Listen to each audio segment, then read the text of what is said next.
Imini yesabatha ibenhle kwabangcwele. Nanda 88.4 FM Thabo kaSambutho bingelelayo. Namhlanje kumhla ka26 kuApril 2025. Siphezulu eintabeni zaseNqwaqube la hleli khona.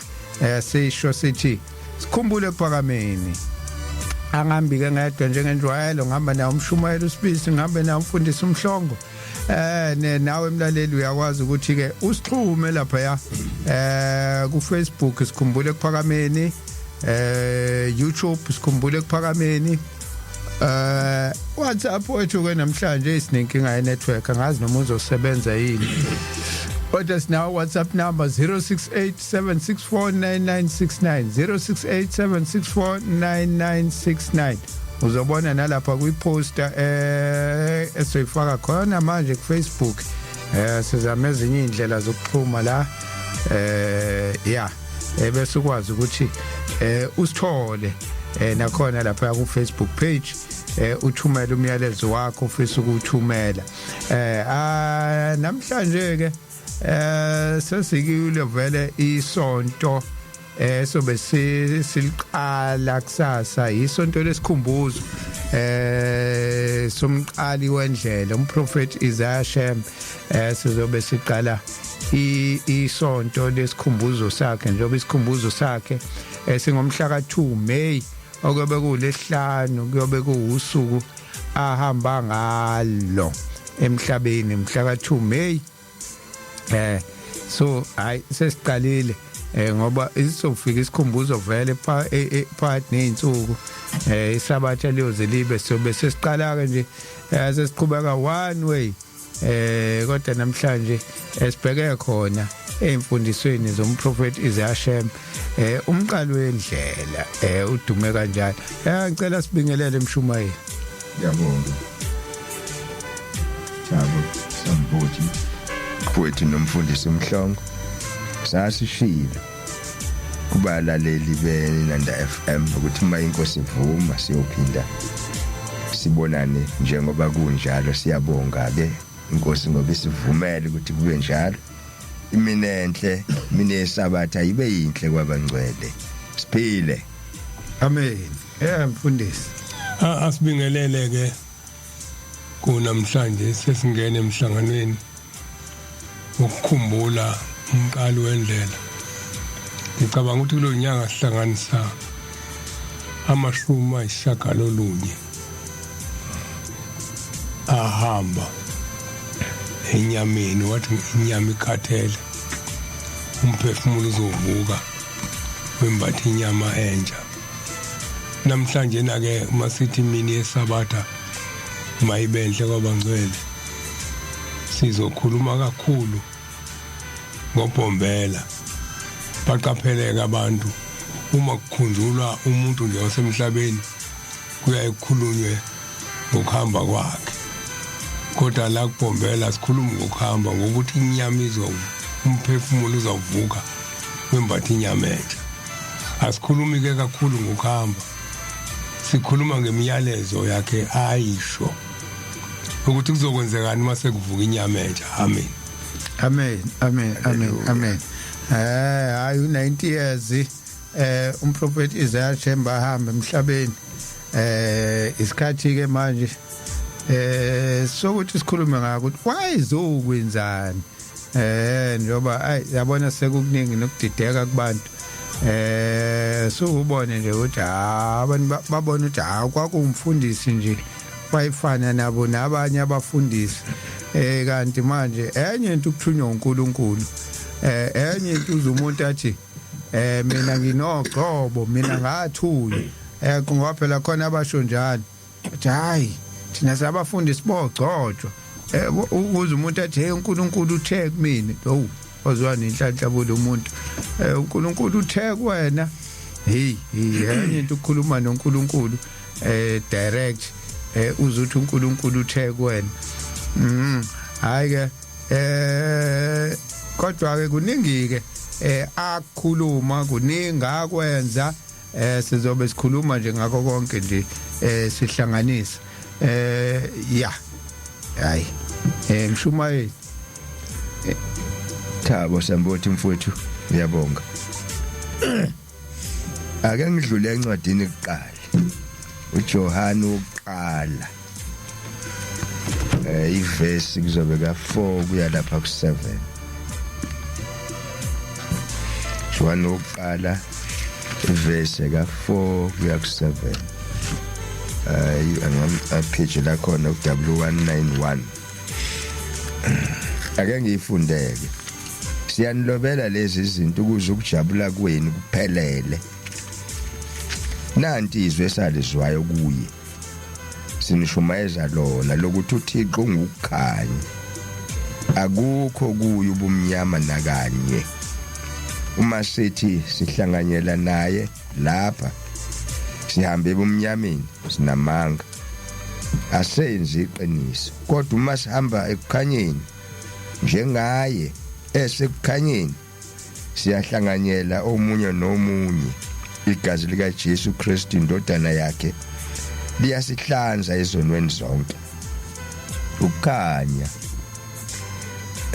mfundisi ukukhanya kwakhulunywa uThabethe ukukhanya lokunanga noJesu ukhuluma uthi ukukhanya yena.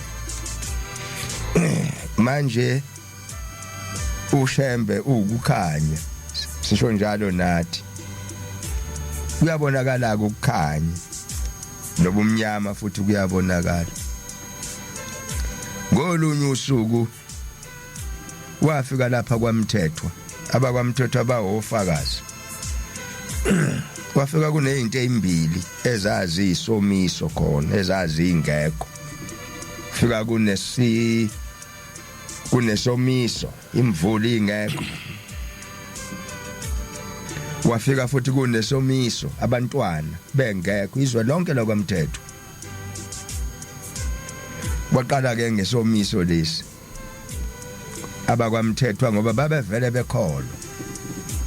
Basho bathi hayi nakhona ezulwini tshelwa abantu hayi imvula ayikho amathanga khona omile. Kwathi umefika uBhombela bakhuluma engxenye yakwaMthethwa.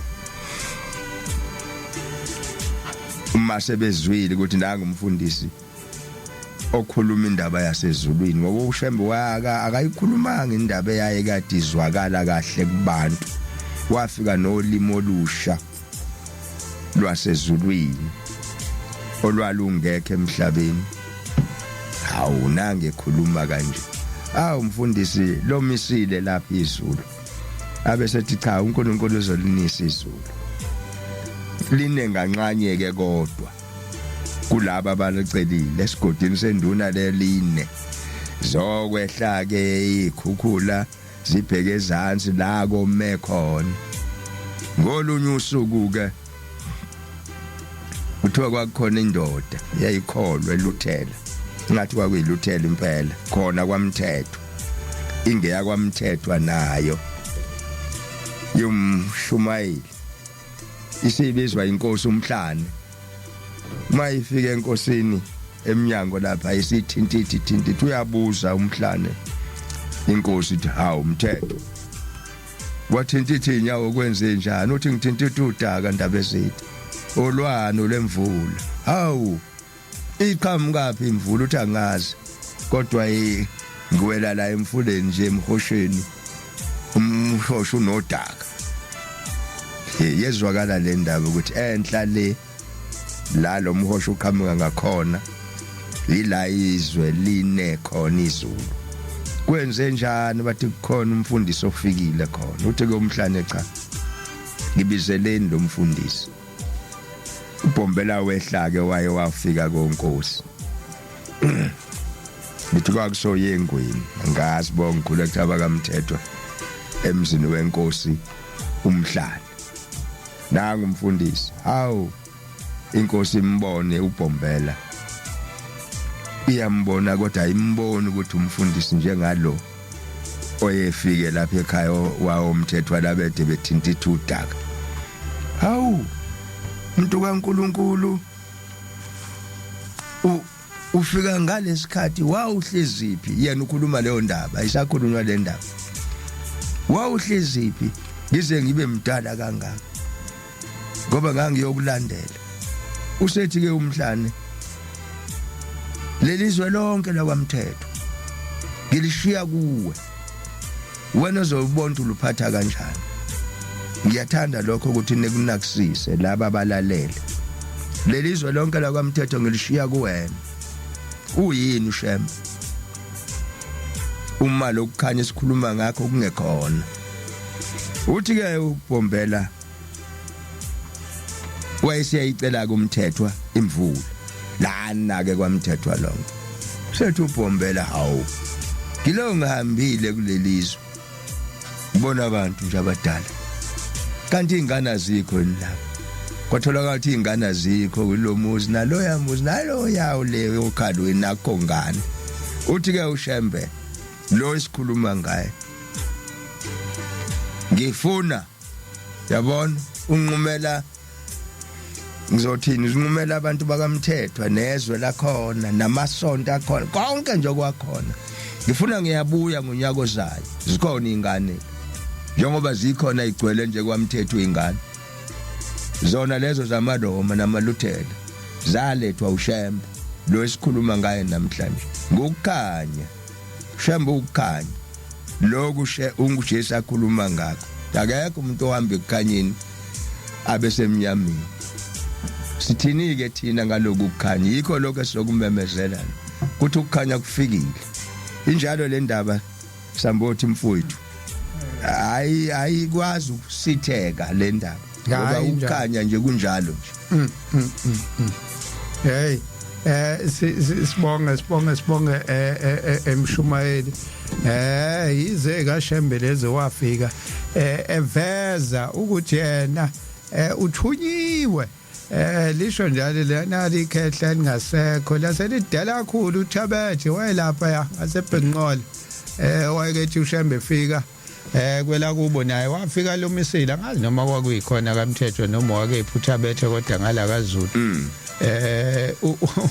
uthi fika hayi lo esebenza eBushu amazi wayesebenza mina ngimaze semdala phela ngimaze vele semdala uThabethe mhlawumbe uyena wayengane eningi hayi ethi efika kwela kubo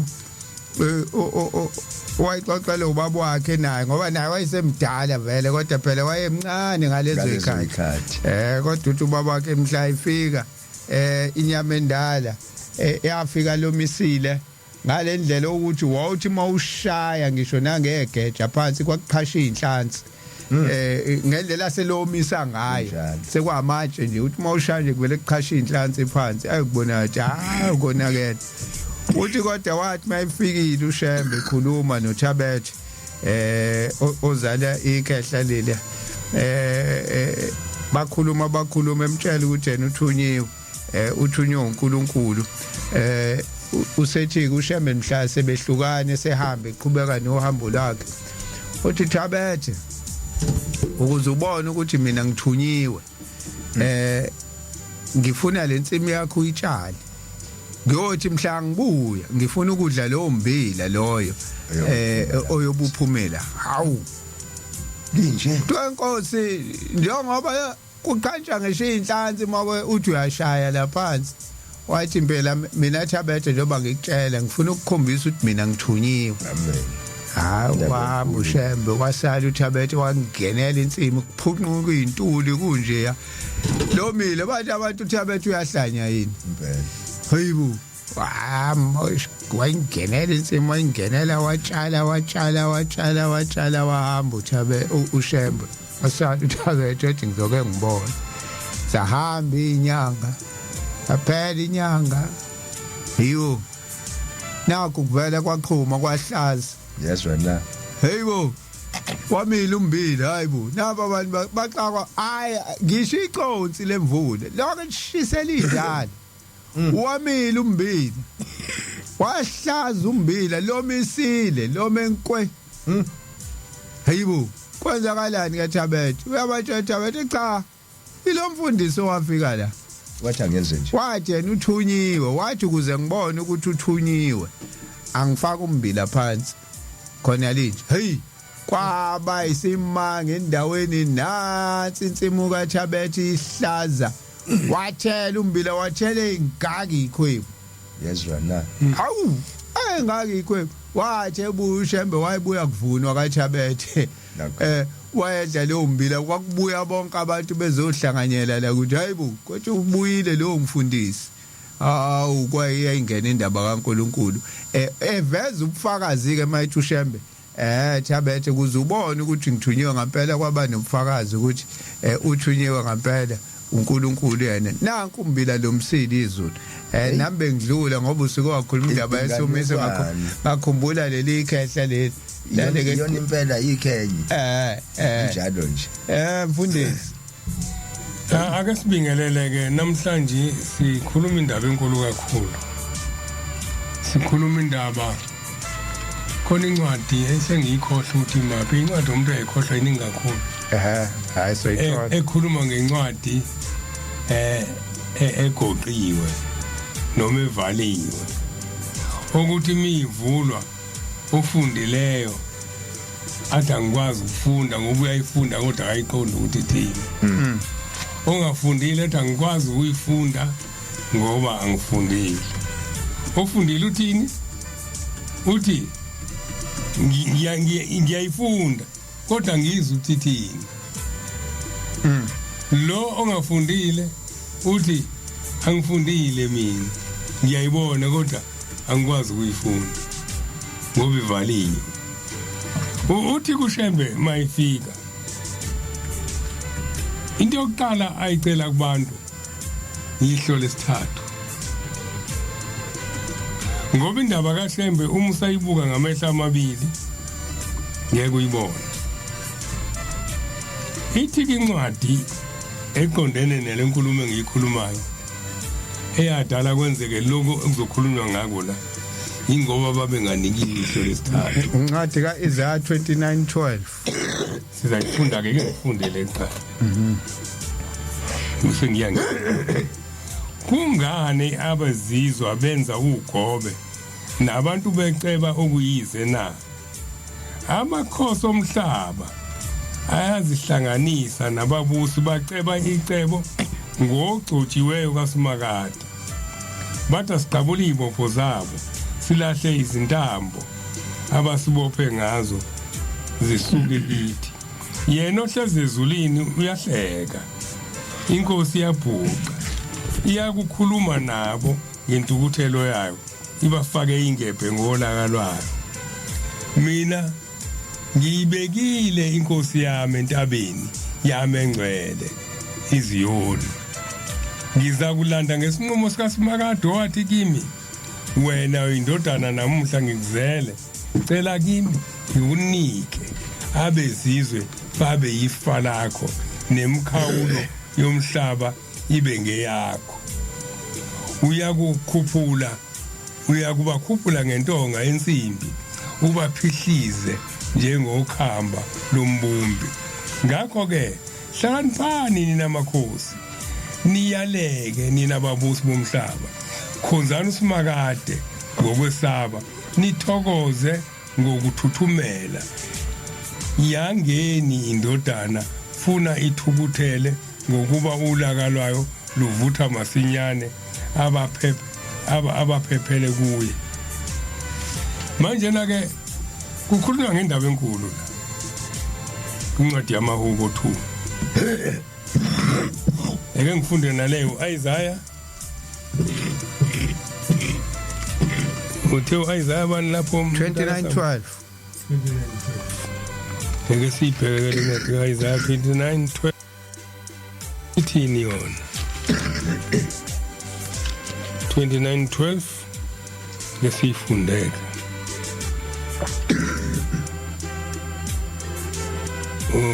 sekuthi lapho inikwa laba abangakwazi ukufunda nakho kothi lapho inikwa laba abangakwazi ukufunda kuthiwe fundani lokho bathi asikwazi ukufunda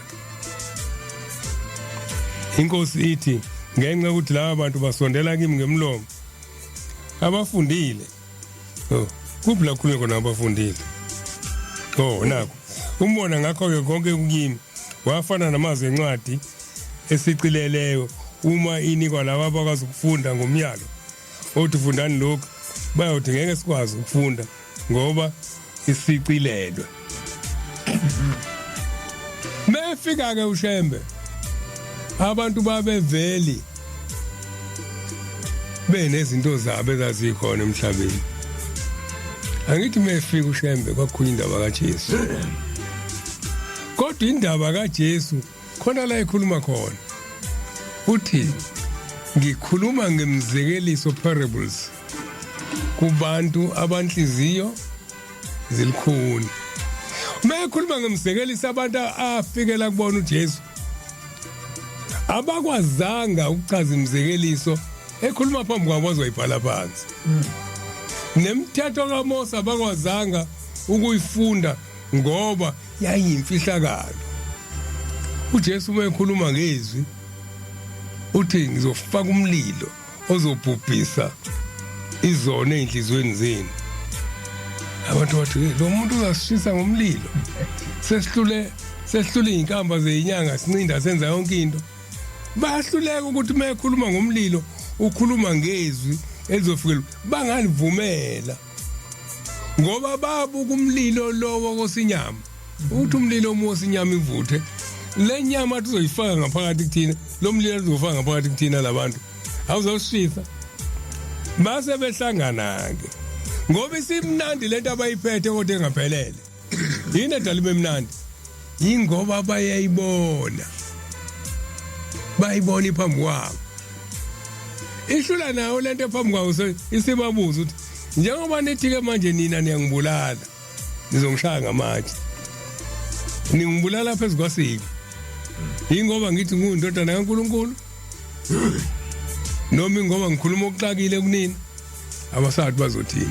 uShambe mefika ke naye ufika sebeyahlangana amakhosi omhlaba. Nomuntu uhlanye ukuthiwa lifikile lapha. Kwenze njani kulolu hlanye? Bahlangana nabafundisi abazi indaba kaNkuluNkulu. Kodwa inkinga yabo indaba kaNkuluNkulu babeyibuka beyifunda phi?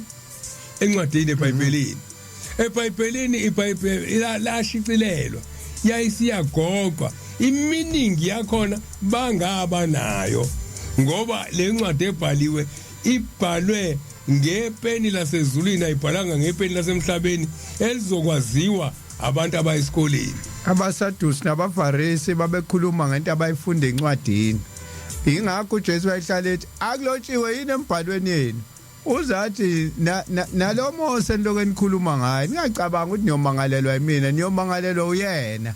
NoShembeka ubafica lo Jehova abakhuluma ngaye bayamfunda. Uthi mina ngithunywa uyena ke.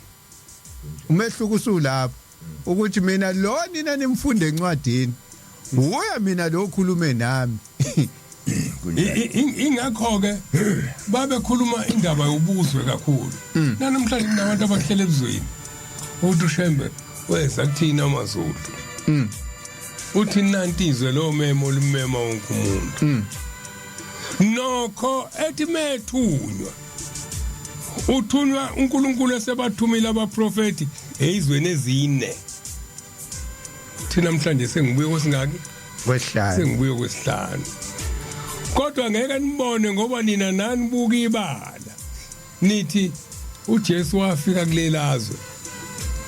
Akuyena uJesu lo ngoba ubuso akubona. Noma sefikile naye. Ngicabanga ukuthi lapha kuIsaiah 63. Bathi bebembuza. Bathi ngeke abe mumbi kanje. Ngeke abe mumbi kanje. Enye imbangela ukuthi bambulala. Ngoba bambuka ngehlo lenyama. Khona izinto khona ilokhu ze trend awu kulenzuku yenkosi ilanga ibeka abakhokheli. Abantu abazi yayithini inkosi ilanga. Mibe kumahlongwana ngcobo eNewspaper. Ithi eNewspaper ngibe kumahlongwana ngcobo. Ukhona unkosikazi ongizolayo nje ongawashi. Utshela abantu into abayibuka ngenyama.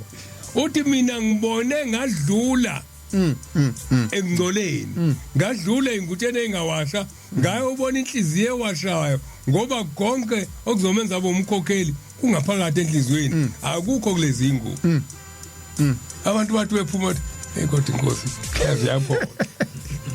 basho njalo abantu ababona ukuthi inkosi ikhuluma ngokuthi noma ningawashi ingubo zenu kodwa kunifanele nini uhola abantu bakaNkuluNkulu ya ibona ngehlo lesithathu leli efika isiyala ngalo ithi ngakho ke hlakaniphani njengeinyoka nibe mnene njengamajuba ukuze ube mnene udinga inhliziyo yesithathu uma efika ushembe ufika utshela abantu uthunywa uNkulunkulu uma niki lo muntu unebhuluku eselithungwe babuza abantu lo ofika enje khona la afika khona engasenazo ngisho icathulo ya eyibhobokile iphelile kade ethi mase ehamba babone ngesithupha mefika ke kuleli lakithi ufika uma niki ufika kuMalithuli uMalithuli ugane umfundisi wakithi uMahlasi namhlanje umuntu ukhuluma zangakubi indaba ungangeni ngakithi Mahlasi sokuxabana ayizwa le ndaba uthi uprofessor uMukshi uthi kanti lo shembe ukukhulunywa ngayo wayemngaki ngoba umunye uthi emefika uxoxela seJudiya athi uyalalela ukufika kufani mefika thina sithi ushembe ithina ke wafikela kithi athi uMahlasi phela nikhumbule ukuthi engakafiki kini uqala wafika emampondweni uqala akhulume ngale ka1913 manje mina ngikhulume kusukela 1913 uMahlasi uqala ku1910 manje ngithi asingabangi uMahlasi namhlanje mina ngiqala ku1913 ya ngibengiye ngizwe mase kukhona ulokhuza bethu abanye la original la ihlangana khona uNkulunkulu hlangana noNkulunkulu bathi abanye kulungile kodwa membiza uqala wamukele ubani kuqala manje ngakho ngithi Mahlasi uzothatha ezakini ngithatha ezakini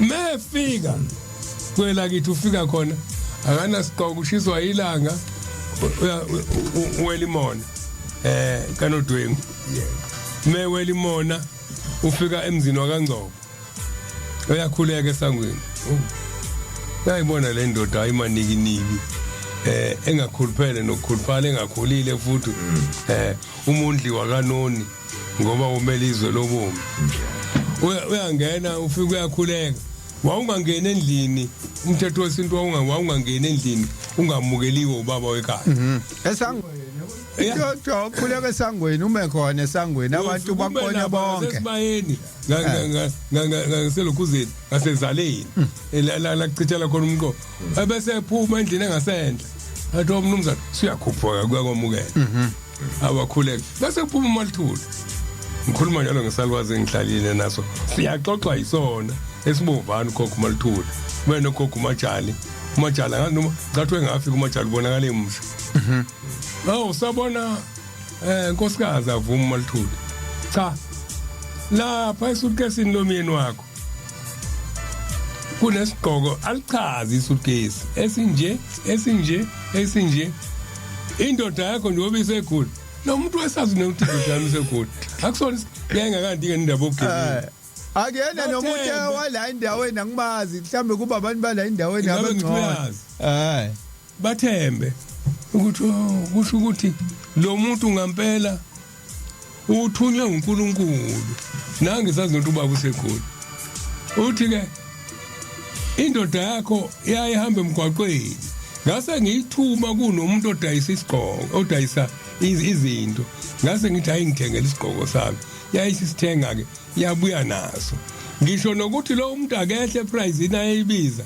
wavunyelwa yimini uthi ke sesuitcase uyophenya ingubo ezu1 2 3 4 uthi wabala ingubo engaphezulu kwalesigqoko wayibala zonke uthi wayesethi uzosithola lesigqoko ngoba ngampela lesigqoko sikhona akaze kugqekezwe la nento yokugqekeza ngicathi yayingekho ngaleso sikhathi ukwanda kwamasela kube ukwanda kwamabandla yini edala kube ukwanda kwamabandla ingoba imbiliso esiyifaka emabandleni enye imbiliso yesinko esimuncu esidakanayo ufakwe kakhulu east kwangafakwa isikalo sikaNkuluNkulu kueast ofakiwe isho njalo kuthi bhasobha imbiliso yezinko esiyipheka kusekukhulunywa ngenkolo lapho ibhodwe lapho kusuke kuyibandla ukuthi ubhasobhe bandeni ohleli lonto kufakwa yiphi imbiliso mase kwenziwa isingo esizodliwa abantu ngoba lamazwi esiwakhuluma namhlanje amazwi okufanele aziwe abantu.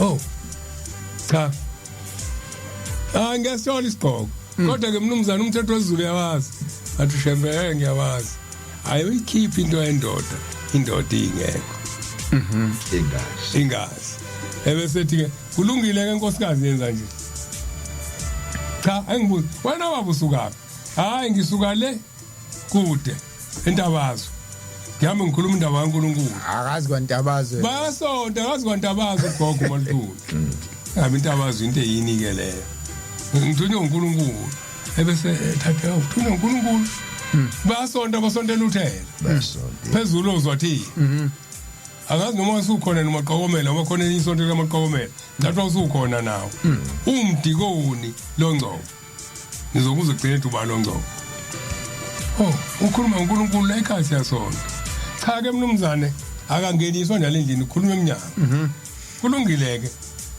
mangimbhalela uNgcobo ngumtshela ukuthi ufikile ucela ukuthi afike uzokhuluma indaba esigqoko sakho wena ngizokubhalela unayo iaddress kosifikelela ubaba noma ezuleni intabeni ikhona address ezintabeni engenayo indawo yakhe umbhalela iaddress athi hayi ungakhathazeki mbhalele wena kodwa ngosuku ayofika ngalo la ekhaya ngiyofika nami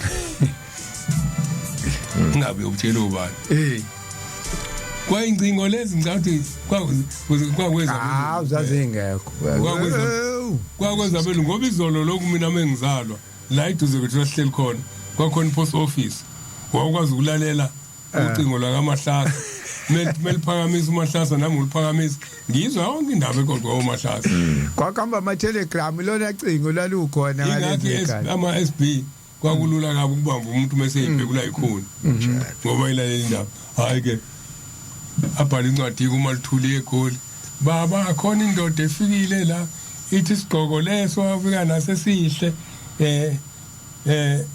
yona yathi akwehlisa umuntu akasehlise wawuthunywa yona wathi ngo kampela lesigqoko ngisithengela isithathile oh hayi ayisathathanga phela ithe ithe unkosikazi uzobhalela uNgcobo bazofika kanye mebefika ke uNgcobo esefika ngosuku angena ngalo babone mona nanga umuntu ekhuphuka isinamuvi phezulu kwemona ngikhuluma ngoDeni sinamuvi Tempe ngikhuluma ngoNgcobo la ezithi mazimusha into zithi igophe kaDlozela akhuphuka umfo kaDlozela athi mezongena esangweni naye akhuleke ekhaya bese ngene ngasene athi esesayilule ebuka isibaya sakhe iqhamuke le ndoda miqhamukize ize le ndoda ifike ikhuleke futhi ayamukela uNgcobo ingayi endlini ingena esibayeni umkhulu lo wami engimbonile ingene esibayeni ifike ihlale khona ebese ephuma uNgcobo esibayeni hlonipha umuntu ohamba nje bokho lo muntu ongena esibayeni ongena endlini kani inkomo nje angena esibayeni uthi kuMalithuli sihlaleke manje siyalunguza kancane ngoba akusondelwa izulu sithi akusondela amakhosikazi nezingane makhuluma amadoda kodwa silo sixwayile utshele ubani yini angena esibayeni uthi silunguza uthi masilunguzile bakhuluma kunyakaza izandla uthi sizubaba esememeza wengane ehlane neBhayibheli uthi baphume neBhayibheli balise kuyena uNgcobo usethi mekhuluma manje akhophoza le ndoda esihlonishwa isiqhaga sasendaweni noma siwudikoni la eluthela kodwa uyaziwa uyashaya uyaziwa ukhuluma ngomuntu ozowagugu umubuka amahlombe ubone ngathi uyalifta kanti ulift wangabi khona isikhathana manje ukhona yini ngathi konke ayikhona kwakuyijudo mhlawumbe ijudo ayisikhona mevula iBhayibheli uthi wathi evula nje okokuqala uMalithuli uthi sabona esibayini kuphambana imbali kuleli iBhayibheli alivula sambone egoqa phansi uthi saphuma sonke ngembane esiyibonile sase siyobuka ukuthi kwenze njani uthi sithe masibu simuze solo kethi baba uthi wathi ebuya lapho wayethi incane nalensizwe kuthiwa baba njalo kuyona incane uswazi lensizwe ayona insizwe enkulu ekuthi hayi uNgcobo isona idlakela la isidlakela uNgcobo kodwa seguqe phansi uthi uthezwakala uNgcobo weselo ukuthi baba uthi wayekhuphuka wafuka wasithatha isigqoko wamnika wathi lalelani sengiyaphuma eluthela manje nangu umuntu othunywa uNkulunkulu amen wangena umfundisi uDeni wamnika isigqoko wangena waqala mase engenile useqamba umuzi aha uqamba igama elisha uthi lo angathi kwakuyikabani qala kuyofuna ngumuzi lali khona igama lalomuzi uthi igama lalomuzi manje sokuyisesinamba liyabukwa inkosi entsha isematholeni yonke lento wayesakha amasango esonto edlala ngonika igama lamasango khona yeah wayesakha amasango amane kulamasango amane khona othi umungene elingaka left wayeselakha lona laseliba uthi nikha kude menikhe mona uthi kunesiphethe soke kwase kuqhamuka isiphethu eceleni komzi wasesinamba kwase kuba isesinamba liyabuka inkosi entsha isematholeni ufika ngakithi ke lapho ushembe waphenduka ke uphinde ubapha amanzi futhi umuntu wangabe sakha lezansi bakhe la emona imgilingwana yenze emzini kaNgcobo angichemile kaNgcobo ubona kuyikomalume ithi insizwa kule insuku ezidlule yakaNgcobo ngathi beyifihleleni le ndaba ngoba nangalesikhathi ezenhlangakazi iluthele lapha emonile kuma main road obhuqu lo moya le koJongathi engala ka left uma iluthele ngikhuluma ngayo uma uyenhlangakazi uzothi uma ufika endaweni othi isezalkwazini kunomgwaqana ophuma ngaka left lapho ungangena ngawo uthi musunamathelo uzwathini bese ujika uthi right ubheke ezantsi uye ngakonkosi konkosi ekhona namhlanje kodwa ngaleso sikhathi kwangena ufana kwakuyise wenkosi ufana ilapho leyo kwakusodoba kwakusodoba ilapho lenkosi ungangena futhi ngakasimamani uthi uma ufika khona esinamba kunomgwaqo okhuphukela khona kuthiwe ngamagqokomela indawo hayi khona ke lapho kwesikanqo sengenzela nje nabantu babona impela ukuthi unoyaziyo le ndawo yasendoda nofuna ukuyazi useyazi ukuthi khona abantu abambe befuna imlando mhlambe bayobuka le video sesingasekho bathi hayi nangu wasiyalela kahle umfundisi ake sihambe siyobheka le ndawo le mebekhuphuka nje beya eKenani mebekhuphuka beya eKenani njengoba kukhona abayiKenani bathi mebejika ezalkwazini esigedleni bawela imona bakhuphuke ngolokhuza yakabhengu okhalola kabhengu bazothi mebethi dundu bengangena uzathini bathi right emzini wakalithuli uma befika la ku-y khona kuyena uthi ngoba ungena uthi kufanele bona bathi right bashone ezansi nasi isikole emaqokomela yila khona leli sonto-ke okuyilona leluthela ngaphezu kwabo siyabuya sibonge sibuyile manje 7 minutes past 5 o'clock esehoreni lokugcina manje sikhona la sithi uShembe inceke kaJehova uShembe inceke kaJehova babembiza kanjalo bethi inceke yenkosi ukuze babembiza nje ngamagama impela kodwa babejwayele ukuthi bathi inceke yenkosi abantu abadala abambona bathi inceke yenkosi kwakuwukuthi sasike sibezwe besho njalo mfundisi ubuseke kamfundisi uDeni Ngcobo ijayifane nekamshumayeli umshumayeli angazi ke noma kwayikhuluma indaba kodwa indaba endala nje ayikhuluma kaMalandela nakhona washo wakhuleka egcike esangweni engangenanga ngoba yilo leli siko lezulu ngempela lokuthi awungene emzini wendoda ingekho sekubonakala usuphakathi nje cha vele babona bonke abantu nayi indoda imesangweni aphuma unkosikazi ehle isikhathi mazuma mhlawumbe uzofika kwekaMalandela mfundisi ngubani wathi angikwazi ukungena la ngathi ngabantu abadala bahamba emathuneni cha ubona lekhuluma emathuneni la kwaNombhedo kwaphekwa kwama ngaphandle wakhuleka waphuma unkosikazi wathi awungiphosisa amanzi unkosikazi wangena endlini wathatha inkezo kwamnika amanzi asazi noma weqonde wona yini amanzi ngoba kwatholakala ukuthi hawu ngathi nginika amanzi kwase kuphuma wena nenkezo futhi uthi azikho ingane la ekhaya hawu azikho ingane uthi ngizomnikeza mina abantwana kusho indoda nje ihlale ngizomnikeza abantwana abafana bazoba bathathu ngoba usunehlala isikhathi eside ungenabantwana ngizokubhansela ngoyedwa baba u4 abantwana loke ngambona ke lo uthi umbhanso wathi mina kwani uzoshemba igama wathiwa ngumbhanso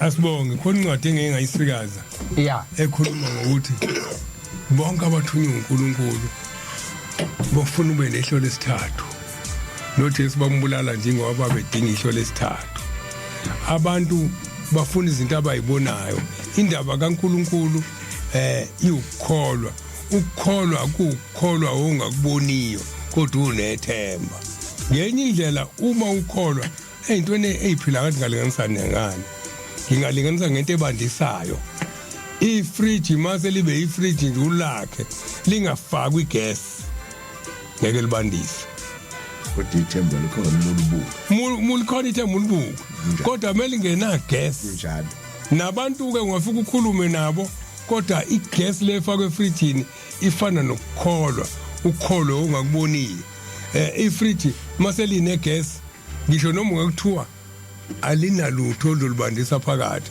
wena ofaka phakathi kuyaye ukuthi ngoba kune gas bese lazi ukuthi ngizokwazi ukubandisa manje kufanele ke nathi sibe ne gas ngaphakathi igas iyihlo lesithathu elenza ukuthi lokho kuzayo ukuthina kufike kungabe umlilo kuthina ithi ke lencwadi engiyifundayo ngubani owakholwa ngesikuzwileyo ingalo kaSimakade yambulelwe bani na ngokuba iyakhula njengehlumela phambi kwakhe njengempande emhlabathini omileyo yayingenasimo nabuhle ukuba siyibuke yayidelelekile yashiwa ngabantu umuntu obuhlungu okujwayele ukugula yayeyiswa injengofihlelwa ubuso ngabantu ayisishayanga asishanga into yalutho ilento abafike ke kukhulunywa la kuIsaya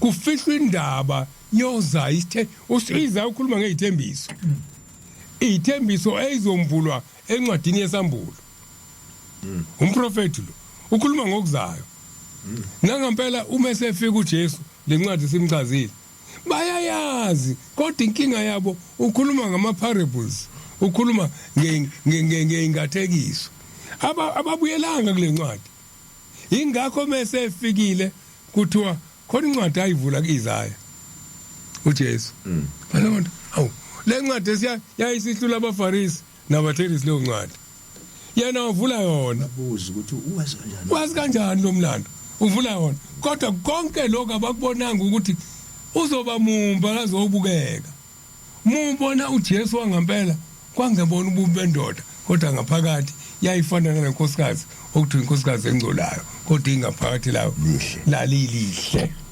thina moNazaretha sathi kodwa ubaba mesibekela nonkosikazi engcolayo nje ikhonto engizoyizwa kanti uzolalela wena kanti unkosikazi uzokhuluma ngeingubo uzokhuluma ngengubo zakhe ngoba uzokhuluma ngento ushemba ishilo ulalele yona ke wena namhlanje sibulawa yikho lokho la kaNgcobo ke mase efikile waqala ke wakhetha inkosi uNgcobo uyena lo Ngcobo ukuthi mayisihambe inkosi yasekuphakameni siqala imfishi qala kwemfishi ayintsha imfishi abanye babafundisi kuthiwa basebethungelwe imthifu akuyibona abazohola namhlanje kusenjalo ngoba bezwa ethi mase kunzima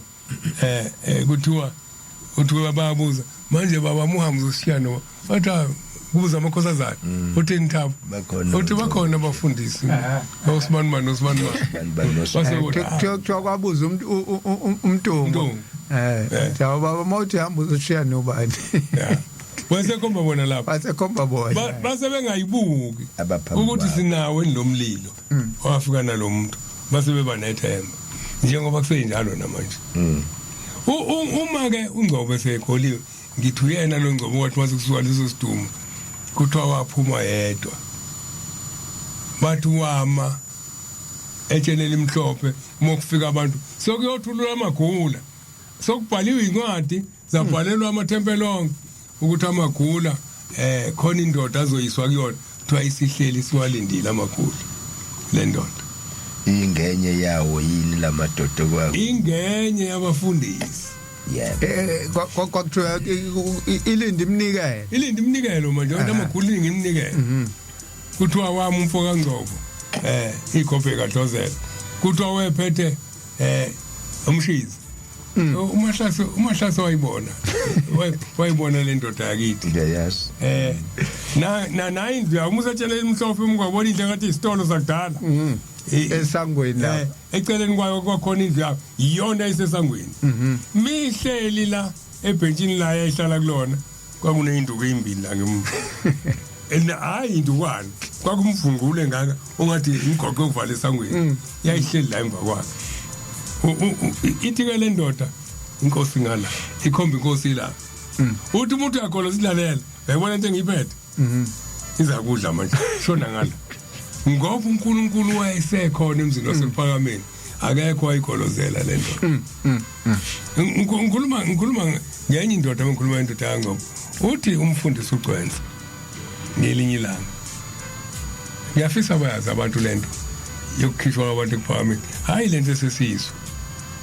uthi kufike indoda kusho ukuthi ayinqunyelwanga yayimiswa nomehluko mahlase phansi kokumiswa nokukhishwa mukhishwa awukalelwa isikhathi uthi wahamba so ibonela wena noma uyakuthanda nokukholwa so lo ubuzo uzolo kodwa uma umiswa ukalela isikhathi le ndoda ke yayikalela isikhathi uma ukhuphuka etshenela imhlophe kwakunetshelana indlalekile lapho lisuka ngasemgwaqweni elihlaza elifana nalamatshe okukhonga umubuko kodwa ake ngikwazi ukuhlephula indlela elikhulu ngalo asathi indlalekela phila lafika phela lithi noma indlaleke ukuphakama konke noma ligcina khona lapha ngasekhamba ihlali khona ke le ndoda uCwenza ikhuleka kuyise kamfundisi uCwenza Cwenza ngicela ungisize ufike ungikhulekele sakhuluma ngababa bamkhulu wasikhuluma nabantu abasebenza nobaba bamkhulu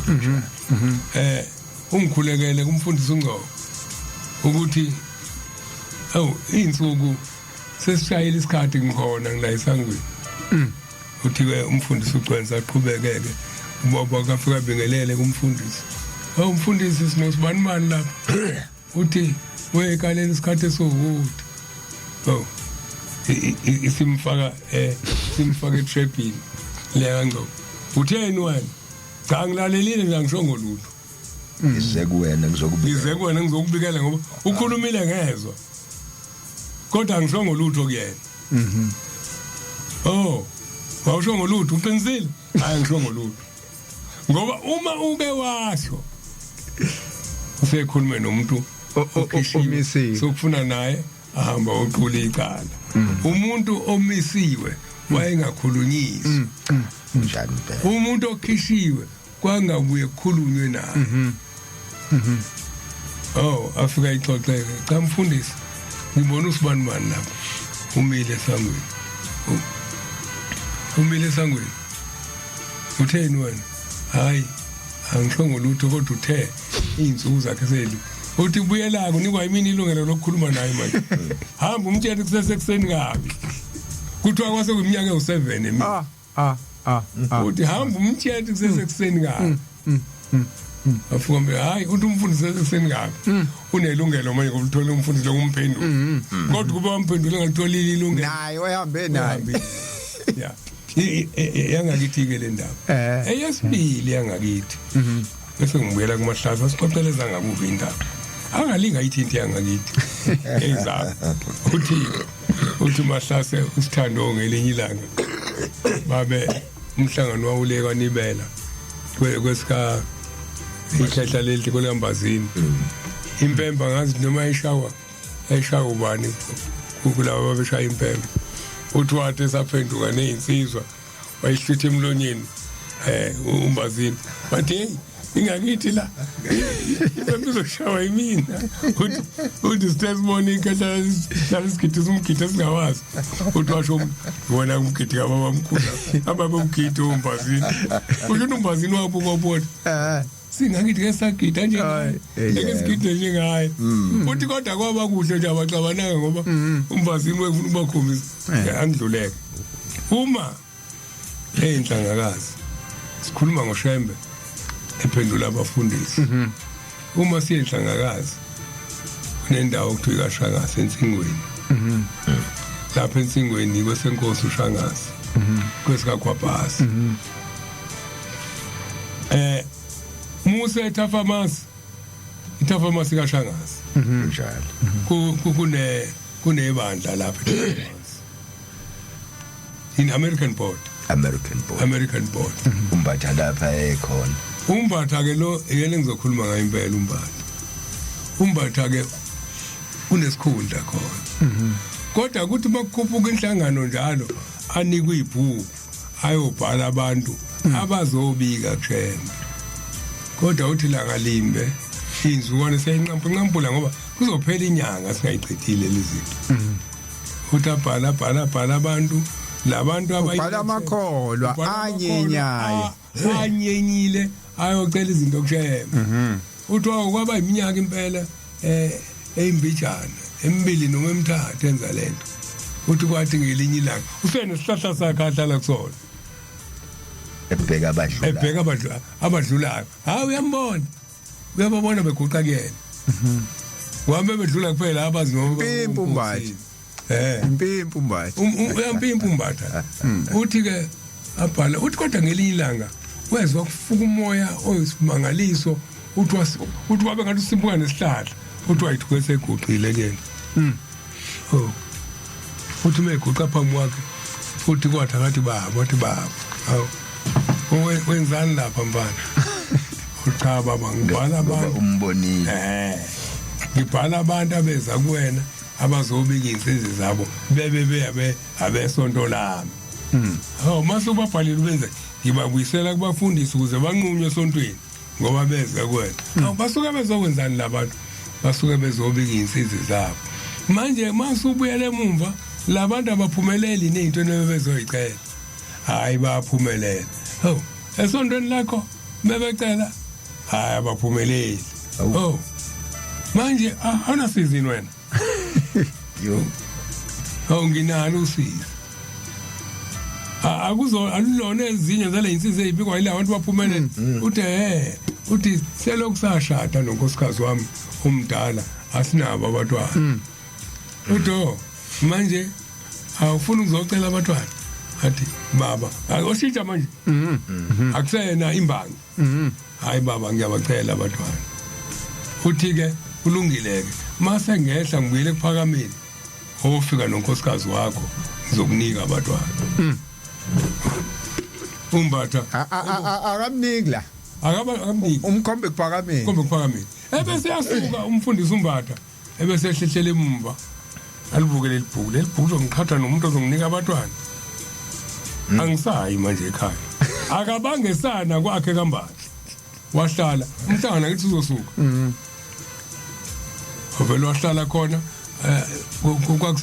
kwakusena nabantu abakholwayo bamnika indawo yokuhlala wakhuphuka nomhlangano umbatha akanakile uloke ulandela leli ithemba kuvuleka ihlo lesithathu kuyena ukuthi nangeseshila iyeza lento ngoba utheme ekhuluma uShembe yangena igesi ngimbatha wabothi lento engithethiswa yona izokuthola ukubanda kwasezulwini weselandela melandela wahlala kwaze kwafikisa abantu azikho ingcingo phela uthi unkosikazi wakho wembatha washo na ungabe bakushaya bakuphuca ibhuku bakubulala afika hlala elifikisa abantu amelifikisa abantu ingena inkonzo mingena inkonzo yasezulwini ihlale kunumeri 6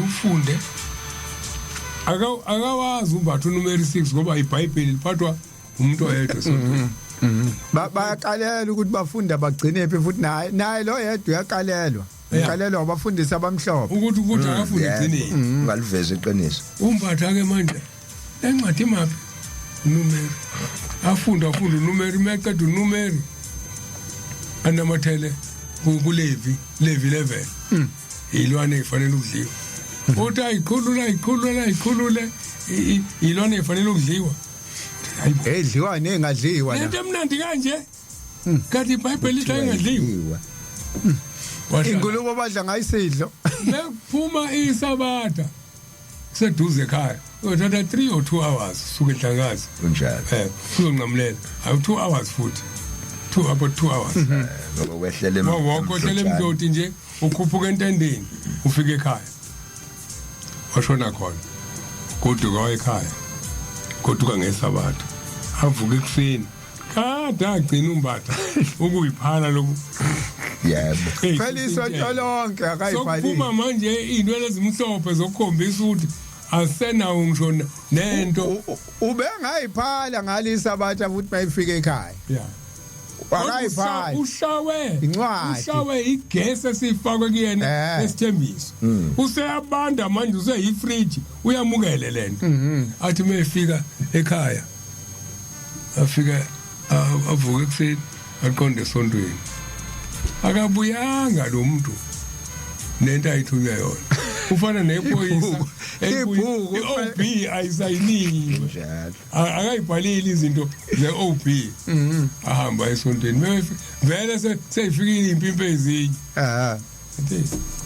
basikhuluma nombatha thi mbonini angithi manje le bayibonile futhi elandela le impimpi ayibhaliwe ngoba ibhuku alifikanga njalo uyena uqhubekile zona bezabika zaphinde emuva yena walandela wenze njani hayi uhambe nabo uzimcupheke lezi samlungisa ke mbatha namhlanje wena uzokwenza isimanga athi mbatha awulungile mefika namhlanje babeka ikhanda ngempela lengulube kufuna lisini athi uthi yafika kodwa hayi ngisayithinta ade khona incwadi ephikayo la madoda ethi ngisayithinta lapho level 11 kwabisho njalo ithi ngachithi ngisho ukuyithinta wembatha wasuba indoda nje engahlanzekile amaningi andawo gcwele kwena khamngino lezimhlophe nje sikwazi wena ushefa kahle kwenze njani athi umbatha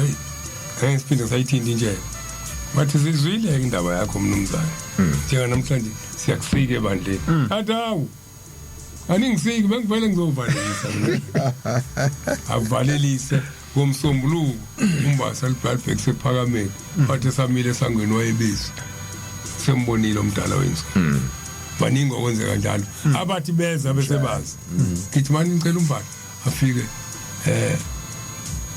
athi ya uhamba nayo unkosikazi wakhe athi ukhona kodwa ke manje sihamba yedwa ngobe ngena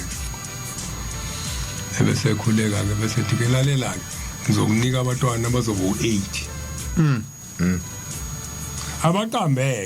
abaqambe ngokulamana kwabo athi bazozaleka kanje uyamazi umuntu okwazi ukulamanisa abantu abawu8 abaqamba amagama la esho khona umfana uzala umfana ngesikhathi ashiye la esho khona intombazane uzala intombazane ibo number 7 hayi kudidane babo 8 kodwa badidane ubabala as if ukulandelana kwabo kuzoba umfana kube umfana kube intombazane yeah baqhamuka omavuso baqhamuka khona baqhamuka ozara baqhamuka ngizokhohlwa abanye ngiyabakhumbula kancane ngibabona amagama ngibabonile bonke baqhamuka bonke base babo 8 uthi kodwa ke lo nkosikazi wakho ufika naye akuyena uzozala labantwana thina besikugcinele unkosikazi wakho la ozozalwa labantwana abawu-8 ngoba labantwana baphuma kumina kufanele bawolala belethweni esihlambulukile uthi-ke labantwana bakho ngeke besahlupheka uthi kuyocelwa kubona ngeke bacele kumuntu bona indaba enkulu le kocelwa kubona ngeke besacela isibusiso inhlanhla nebhadi lesibusiso ngeke ngikhulume ngebhadi lesibusiso ngokhuluma ngalo mhlawumbe ngesonto elizayo ukuthi kwenzakalani ngoba bazobuza abantu pho kwangaba njalo uselapho mfundisi ngoba ukhuluma ngento ephathekayo nayo inzalo kaMbatha la eNanda-ke wena ula eNanda eduze la eDube village muya kaMkhize erank muthi kuqhamuka ukuthi la ka eMangweni kasi mujika kule ground ungabusayi kajina i-ground esikoleni isikole silapha kajini konje abantu abasawazi udlula imizi emithathu is 1 2 umuzi wesithathu ikambatha unecontainer ebovu ubabuza ukuthi abantwana bakhona bazaleka kanjani uBombela lapha ephendula umfundisi uMbatha eAmerican Board engena la asikhuluma ngezinto ezithindele sikhuluma ngesikubonile nesikuzwile nayo iDube Village Mall ungena lapha eRobotini indawo esobala nje ungene la eNanda-ke uze ngala uye nganda kuthiwa rank kaMkhize ngisho ungabona imuzi iNazareth lokuyalela uthi kubukambatha bokukhombisa weshala kaphathi ofike bethi mfundisi awudideki yini uyezwa Samboti awudideki yini mfundisi ukuthi mhlawumbe uBombela wathi ngizothandaza uJesu akunikeze laba bantwana abawu8 usibanibani njengoba wethu babala uthi wena uthi uShembe ngizokupha abantwana babe u8 angidideki awuqedile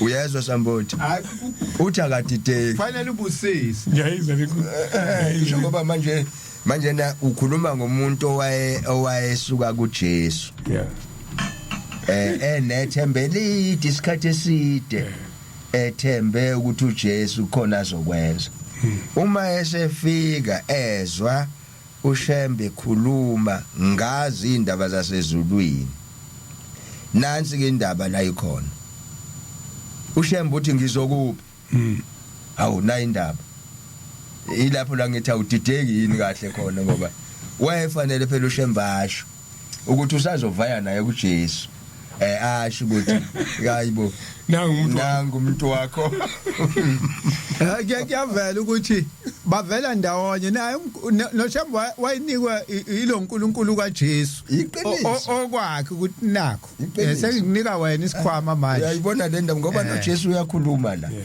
uJohn 14 ngithi 12 verse okholwayo yilokho engikwenzayo yokwenza okukhulu kunalokho manje nezi singasho ukuthi uShembe ukholwa kakhulu uJesu kunabo bonke laba bantu ikhona indaba ekhona ngathi ngingayithinta nayo le ndaba eseBhayibhelini la ethi khona uShembe ubaba mkhulu uthi ngibuya ukusihlala nansi indaba akukhulunywa la ngobuso kukhulunywa la ngomoya le mimoya ke ihlukene inamagama ahlukene ezulwini masubheka kusambulo ila kuzovela khona zonke izinto isambulo sikhuluma kakhulu ngo7 alikho elinye ibandla elineyindawo la kukhulunywa khona izinto eziwu7 abafuna abantu ukubheka ukuthi isambulo sithini ngoba isambulo kwambulwa uma sefikile angibona ngisasho bebe ngene esibayeni noNgcobo uvula incwadi lapha esinamvuvula incwadi nayi le ncwadi ayivula nansi akuzovela uMakhabhithi uvula incwadi uMalaki incwadi yaMalaki Asefika ude ngoba lelibhayibheli lami ngathi nazo zonke incwadi. zi extra lezi kanti akwakalifaki i-highlight. Uthi ke ilelo phuthe ngilenzile. Uthi ke lapha ngisalise ngiyifunda ngayiloko futhi uMalaki 3. Bhekani ngiyakuthuma isithunywa sami.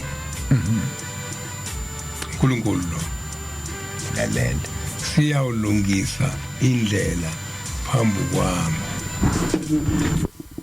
indaba leyo uNkulunkulu uthi bhekani ngiyakuthuma isithunywa sami. Siyolungisana indlela phambi kwami. Okay. Usethi ke manje inkosi eniyifunayo iyawufika ngomzumo ethempelini la. Into mizumile nenze njani? Aniyithembi. Uthi ke lenkosi eniyifunayo iyothi misihamba iyokwenza isivumelwano esisha. yezwa na Uthi nesithunywa sesivumelwano. Newuzimehlo singakulezi zinto. Ntathu. Othumayo uthuma isithunywa esilungisa indlela. Usethi ke inkosi eniyifunayo iyofika ngokuzuma ethempelini layo. Usethi ke ubani oyakuthwala usuku ongathwala usuku lokufika kwayo na. Ngokuba injengomlilo ohlanzisisayo nensipho yomhlanzi. Iyawuhlala ihlanzisisa ihlambulula igolide nesiliva ihlambulula amadodana iwahluze njengegolide nesiliva ukuze uthi ke imnikelo yona siyoba mihle. Sasinikela lapha iqala sabuthi sasithatha inkomo siyifaka esibayeni siyibulala umefika siyibulala singashongo lutho siyichathe nje ngentelezi. Ushembe mefika isona sithunywa sesivumelwano ngoba uthe mefika wesethi ahlanjulule imnikelo yethu. Wayesethi inkomo yenziwe njani iqala? Aqale kufakwa amanzi ibusise kuthiwa inkosi kubusise siyacela umphefumulo wakho ube incwadi yale icelo zalabantu. Uthi ke siyakuba mihle engcwadi ngiyifundile le ncwadi. Malaki 3 khuluma bazoyifundela Malaki 3 uthi ke ushembu yena kuphela ofika wasifundisa ukwenza umnikelo. Ukukhona la ikhuluma khona ngokwenza umnikelo uJesu. Kancane kakhulu kodwa ushembu uzasitshela ukuthi utshela izinto ebezikhona ngala akhuluma ngazo uJesu. Uthi uvula uyena ophenya ama parables. ngishilo i-catechism khona impela ushembe la ichaza khona nangeladi lasekuphakameni lemnikelo. Uthi ke usethi ke gcineni ufika kithi ngisho ephakame kwenza kumnandi kanjani ola kwaxofa khona usiko ibindi kusiko yonke into bese kufaka igazi phakathi. yebo ubend kwakuthiwa ubend angithi sathi ngimnikelo. Uthi ke ukhuluma into la engayanga esikoleni. Uthi nina uLevi ba 19 asolidla igazi. Asolidla igazi alichithi igazi ngoba umphefumulo wesilwane uhlala egazini. Manje na ke uyena kuphela ofika wafundisa lezi zinto wathi ubende anisewumudla. Ubenda igazi alichithelwe emhlabathini. Akasho ukuthi singabe sisanikela ngomnikelo. Level 726. Level 7. Level 726. Yeah. Bazifunda abantu noma ngiyifunda. Level 726. Enye izinto ushembe afike wayifundisa ethi ke lencwadi le engale le kaMalaki. Mesuka kuMalaki ukuze abo wesihlanu useya kwisambulo 7. Mesuka kwisambulo 7 useyakhombisa ukuthi yena wenza iBhayibheli elisha ngoba useyimbula incwadi uvula incwadi yathi igoqiwe esikhulume ngayo sithi incwadi yathi igoqiwe okwazi ukufunda uthe angikwazi ukuyifunda ngoba ivaliwe. Ongafundile wavulelwa yona kodwa angikwazi ukuyifunda ngoba ngifundile. Angizwa nothi thini. Ingakho ke mefika ushembe abantu bokuqala abamukelile umukele obani umukele amakhehla kamjado hayi ngakwazi ngisho nokubhala mase efikile kona wenza isimangaliso wenza okwenziwa uJesu.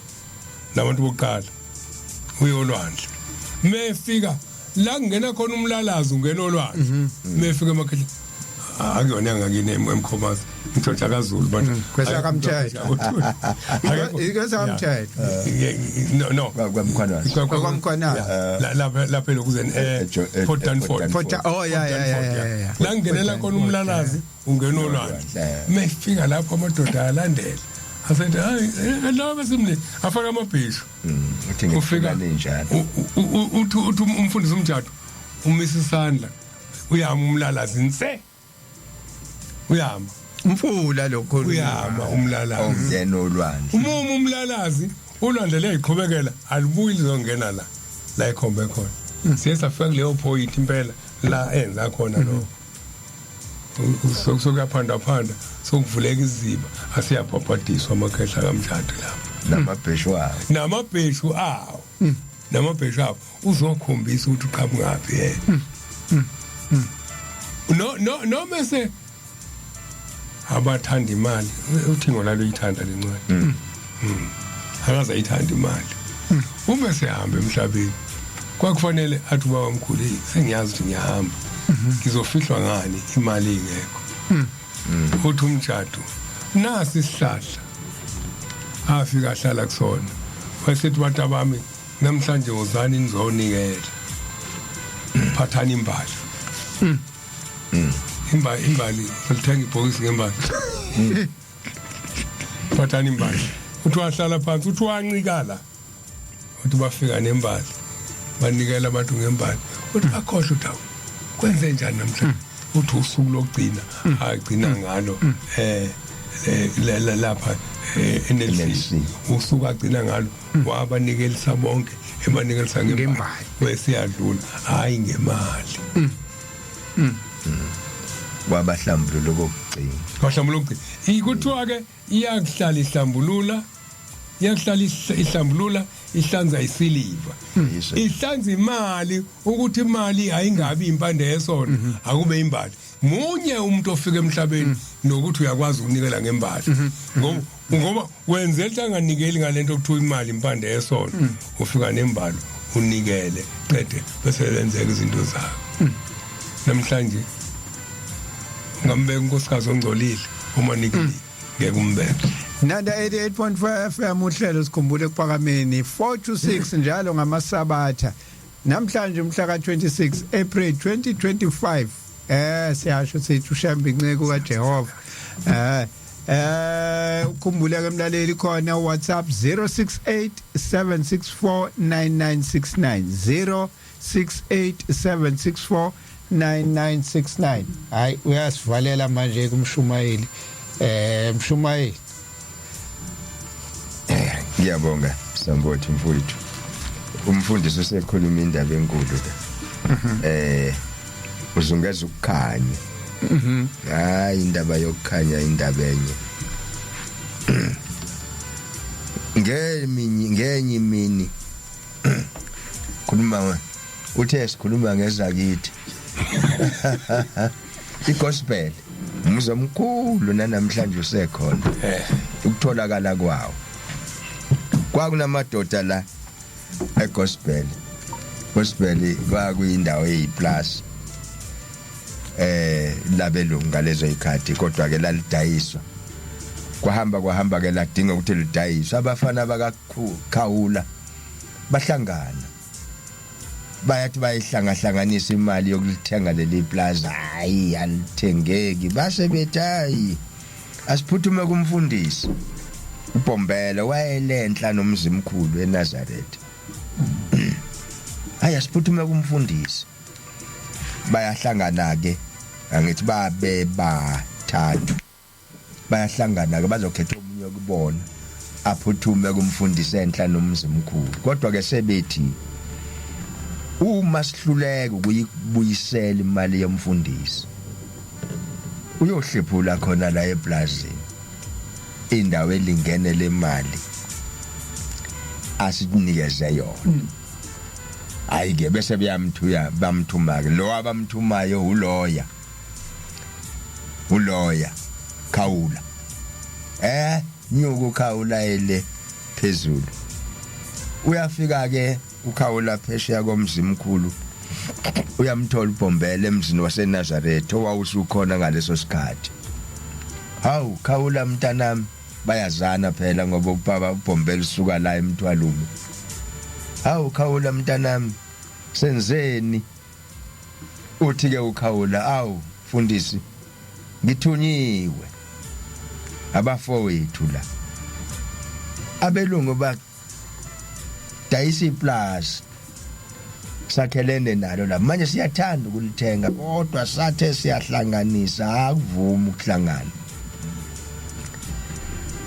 onsumbulwana manje ke bangithumile ukuthi angize kumfundisi ngizokhuluma le ndaba ukuthi umfundisi angesiboleke yini onsumbulwana sigcwalisele uma sihluleke ukubabuyisa umfundisi useyohlephulala kuyo le ndawo esiyithengako. Thula kancane uBhombela bese ethi khawula uyazi yini ukuthi imali iyaxabanisa na? Wathi ukhawula kunjalo mfundisi ngiyazi. Athi kulungile. Abese ethi ke uBhombela kulungile ke mntanami. NgoLwesithathu olizayo asihlanganeni ke emzinto. Kwakunjalo ukuthenga kwamaplaza kwakuyekiwe eMantshini. Yokhokhelwana khona. Netayitela leyo futhi iyokhishwa yiMantshi. Uma sekuphelele konke ukukhuluma nezivumelwano zonke futhi ziyokwenzeka kanjalo yonke indawo uma kwakudayiselwana. Kwaba njalo. Usethi ke uBhombela khawula uthi khawula mfundisi uthi hawu njengoba ilanga lishona nje unazi ihlobo la uzolala. Athi ukhawula mfundisi kanginazi ihlobo kufanele ngibuyele ekhaya kuyibayana ke usuka eMzumbe phansi kuya enhla nomzimkhulu. Abesethi uBhombela pho uzolala phathi hayi ngizohamba nje mfundisi because ngiyofika ekhaya noma ngafika ekseni kusasa. Athule kancane uBhombela. Abesethi khawula athi ukhawula mfundisi athi uyalibona ilanga athi ngiyalibona. Athule kancane uBhombela aphinde futhi athi khawula athi mfundisi athi uyalibona ilanga. Wakhomba kathathu wayesethi ngizolibamba. Ngithanda leyo ndawana ukuthi abantu bayizwisise ngizolibamba hayi ukuthi sothandaza uNkulunkulu alibamba. Ngizolibamba ningasho uhambe uziyofika ekhaya kukhanya. Angazi ukhawula ukuthi wakubona yini ngoba naye wekade eyisontela eAmerican Boat weAmerican Boat eyayisivele ikhona kule ndawo eyayithenga eMthwalume lapha. iAmerican Boat yayikhona yikho lokushembe wayengafunwa nje imission ngoba babekholwa abantu esingazi ukuthi babekholwa yini. Ngizolibamba lingashoni. Yenza nje ke khawula uma usuka la uwela la emfuleni uzothi uma ufika emfuleni uyamlayelela manje ngoba usakhuluma namuntu usuka manje uzofika kukhona inkosikazi wempondo owashayo lapha emfuleni uthi umdlule wehlise umzimkhulu uthi uzokukhuza lo nkosikazi athi lelo sango izibukelelo zowela kulona lisasebenzi uthi ungamnaki uthi uwele kulona lelo zibukele lingasasebenzi welele ngaphesheya bese uphakamisa inyawo ngizolibamba ilanga lingashoni. Wenze njalo ukhawula. Nanga ukhawula ehlala uyafika unkosikazi uyashaya uyamtshela unkosikazi uthi tata leyo ndlela isahambi wangamnaka sengathi ikhanda lakhe alisile wayewawela wathi ngaphesheya komzimkhulu wayeseya ephakamisa inyawo lehli ilanga la khawula limile. Hamba ukhawula kwathi phakathi kobusuku mhlambe kwakungabo2 ebusuku ziyakhala inkukhu la laliyo libovu khawula ilanga entshona le inkukhu ikhala emini yena uthi izikhala emini inkukhu kusanda kushonela. Wathi umengena ekhaya uyabuza hey manzi mandi ilanga libomvu ilanga entshona la hawu senilala nenkukhu kanti uyasa uyavuka manzi ngoba izwi lakhe nje uyavula eminyango manje Mandela hawu umthakathini kanti wekhawula uhamba kuse uthi hayi lala nenkukhu nanti nje ilanga lishona uthini umakhawula uthi uyabona empumalanga ukuthi kwenzekani nakhona empumalanga seliyaphuma ilanga hey hawu wabuka oyibo lashona ngala kwanale liqhamuka ilanga hawu ngihambe kwaze wathi ushembe utheni uthe ngizohamba koze uzolibamba ilanga ngohamba kukhanya ngoze ngifike ekhaya naku nebala ngifike ekhaya kuyakhanya njengoba mina ke ngithi liyashona kanti kuyasa umuntu loyo mfundisi na incwadi Joshua 10:6-16 ngeke ngisayifunda boyifunda abalaleli asikho isikashana hayi sikhona isikhathi Joshua 10 awusibona Joshua 10 ake ngikubhekele mfundisi Joshua 10 hayi yadinga ifundo inganekwane leyenzeka thu inganekane kayiqoqo nje hayi yadinga le iqoqo Joshua 10 nanso Joshua 10 Joshua 1:16 ngithi 10 lapha uthi ke ngibheka ukuthi la ku 16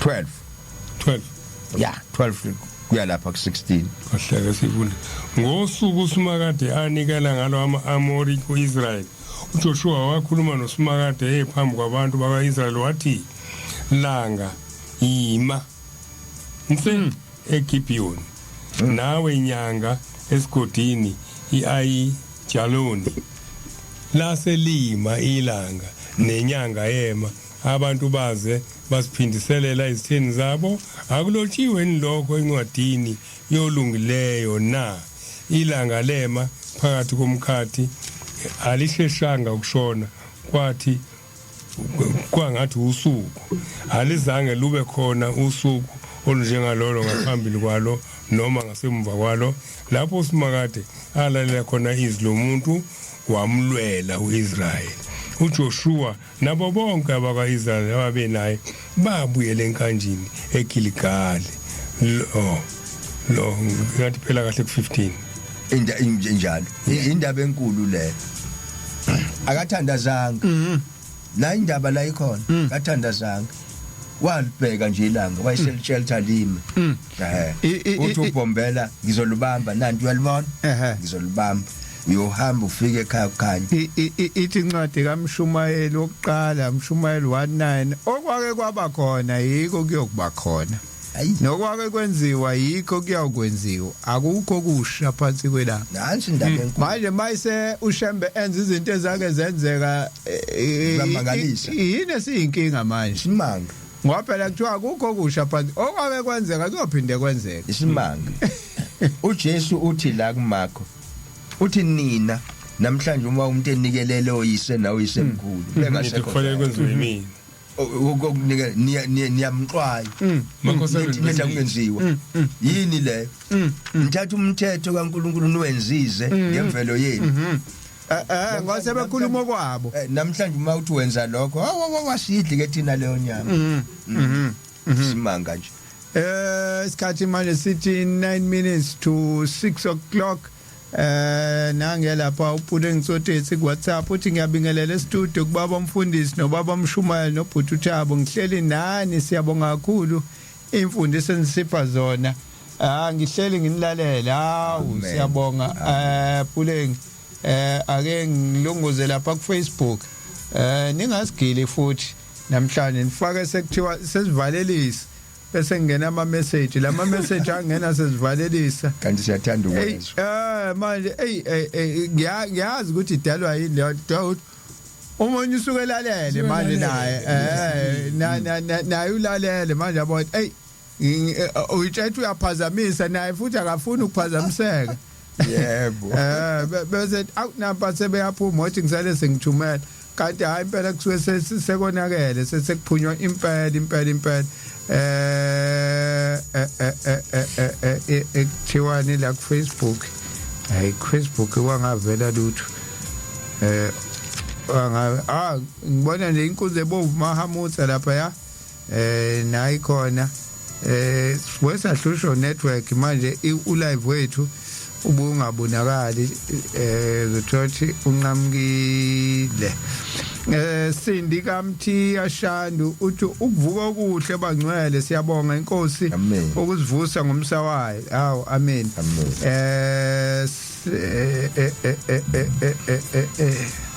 hayibo ziphi izinto la Sandile Mchudisi naye ukhona lapha ku Facebook sibonele phrases ukhona Dina Khatebe ukhona check Sheikh Anta Diop ukhona ku Facebook ya ay ngiqedile ku Facebook ay nala ay sekwimzuzwana nje singabe siqhubeka uma kusekhonyana ukukhona amanenjani siyakhothuluza manje kusela imzuzu emingaki it's 6 minutes esibaleke ake ngikhulume eza kwamthetho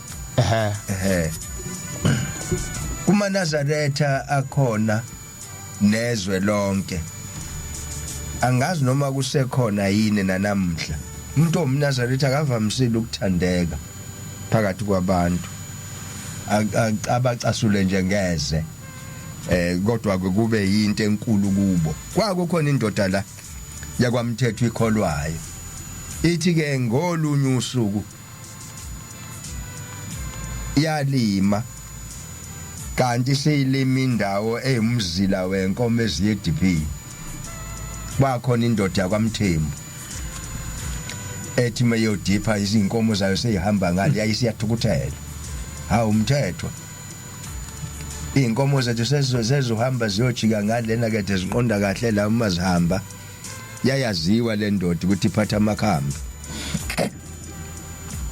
isiyamsongela umthetho umthetho ngiyayazi le ndoda ukuthi isonga amakhambi iphatha amakhambi iyangisongela uthi nami bese ngisho ngenhliziyo ngithi hayi kulungile ukhona uShembe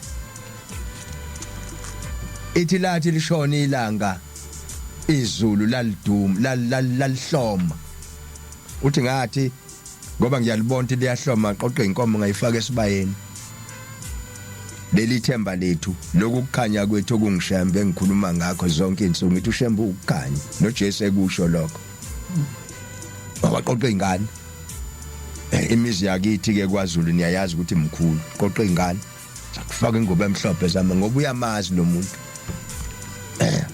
ethi ke umthethwa le ndoda yaphumela entabeni ihamba nezikhwama zayo uthi sasi sendlini sezwe egcekeni kuthi ha manje ukuthi kunesiqi nje sikhona khona into ewayo lana uthi sakhohlwa nje ukuthi kwenze njani kanti le ndoda yalijikijela leli zulu layo yalijikijela laye lashaya ngaphandle komuzi yaliphinde lesibili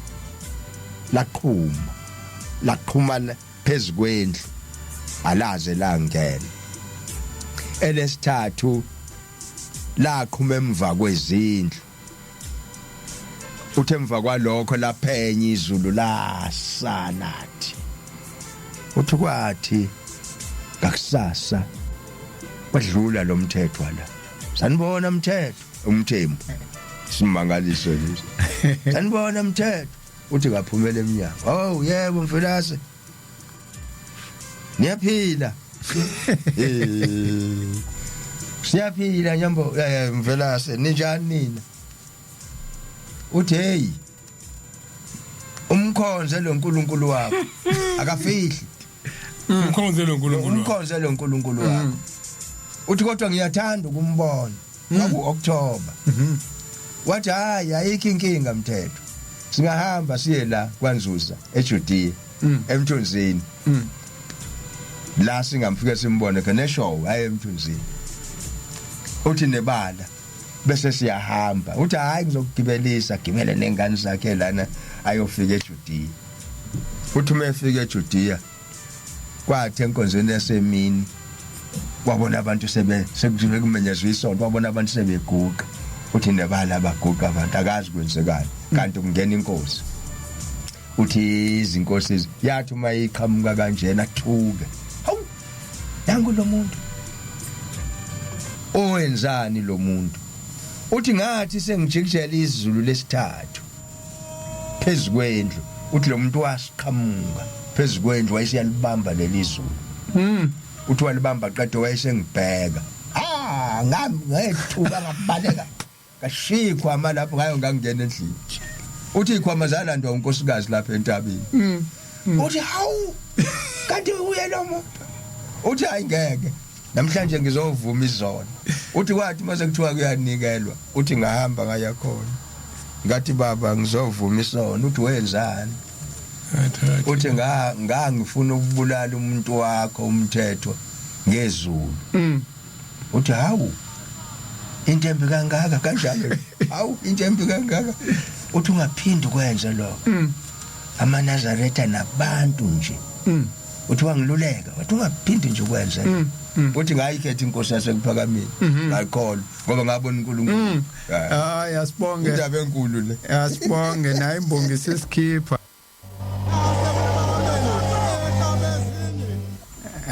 mayisisho kanje isuke isitha sami yebo indaba kaShembe hayi indida kakhulu kodwa ke azivalelise emshumayeli imbongisi yasikhipha ngiyabonga Sambothi mfowethu ngibonge nakubalaleli umnkosi mayivuma so phinda sisho kwaShembe kakupheli sikhuluma lokhu namhlanje kube hawu isimanga nakusasa kuyobe kuseyisimanga nje uma uJehova evuma so phinde sibonane nangesonto elizayo amen angivalelise kanje mina sengivalelise uthi umthembu womkhonza loNkulunkulu wakho indaba enkulu leyo uma uNkulunkulu kanjani umuntu angivalelisa ngo82 kumahubo 6 to 8 imfishane nje mina ngathi ningoNkulunkulu nina nonke ningamadodana ophezulu kanti nokho niya ukufa njengabantu nje niwe njengesinye sezikhulu